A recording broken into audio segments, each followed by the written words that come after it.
Hey guys, this is Matt Brunet, creator of Animation Lookback. Now, as you guys may have seen in Animation Lookback Looney Tunes, the entire presentation is meant to be an homage to the Bugs Bunny and Roadrunner movie. You may have probably noticed with the way that I would go and introduce each character in the same style as Bugs would when he would go from cartoon to cartoon, the way that I would dress myself up in the smoking jacket and the scarf and all that kind of stuff in the same way that Bugs would. And especially when I was making it, the biggest thing I had to go and focus on was the cinematography, which was something that I've never really paid attention to in my entire career, at least on YouTube, making internet videos like this. And as a YouTuber, under normal circumstances, I would never fully pay attention to the cinematography because normally I would just do something like this that's just completely straightforward. I would just look directly to the camera and I would just talk to you guys. I think the most that I've ever been really complex, or I really experimented with the cinematography for one of my videos, was probably with the top 10 other Disney villains. At the end of it, when I made that entire montage where I'm pretty much preparing myself, I'm training, I'm gearing up, where at the end, I just finish off where I head out to go and face the ghost of the Haunted Mansion.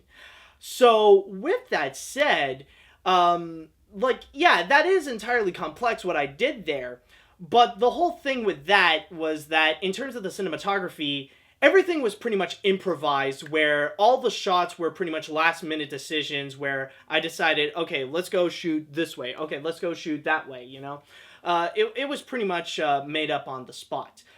But for Animation Lookback Looney Tunes, with the way that I want to do a Bugs Bunny and Roadrunner movie tribute, I knew that I cannot just improvise my way out of it.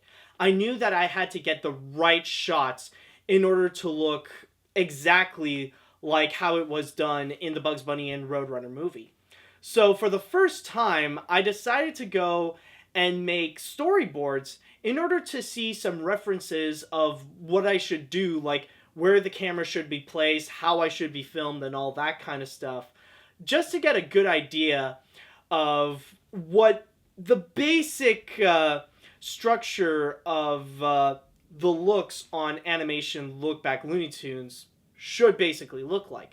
Now, just to give you a heads up, though, I didn't do it for all the videos for Animation Lookback Looney Tunes. The ones that you're about to see will be just for the history of Looney Tunes. Like, it's just going to be for that one where I did both the opening and the end.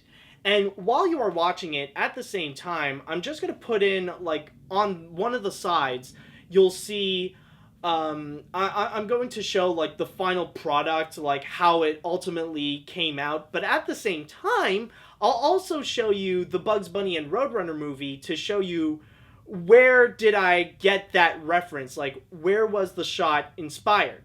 So with that said, hope you guys enjoy this little bonus. And until next time, see you later, dudes!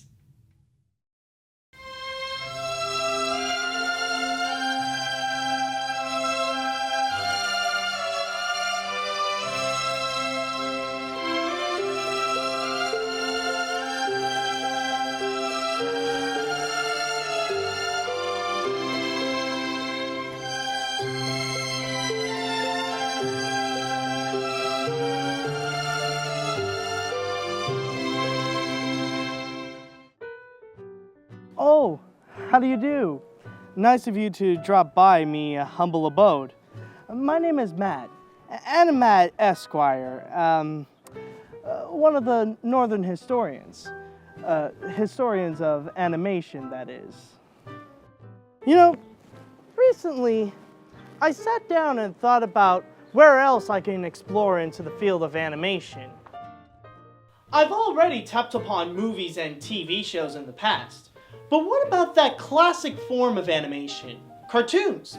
You know, shorts that are only meant to make you laugh.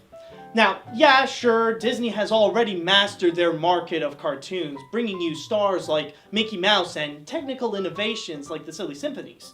But we all know that the real king of cartoons reside on Warner Brothers, where they brought us their version of Mickey Mouse and Silly Symphonies with Merry Melodies and Looney Tunes.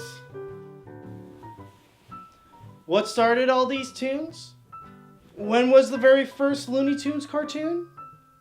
Well, in order to answer that question, we'd have to swing back in time a little bitty bit.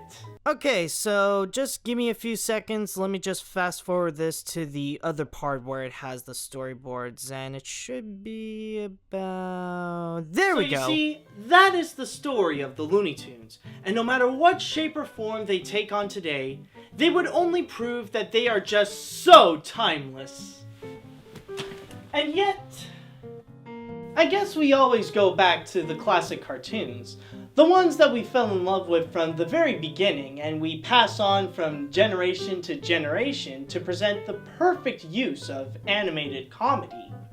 Who couldn't forget the works of legendary pioneers of animation like Tex Avery, Friz Freleng, Bob Clampett, Chuck Jones, Frank Tashlin, and Bob McKimson, the ones who directed most of the pictures.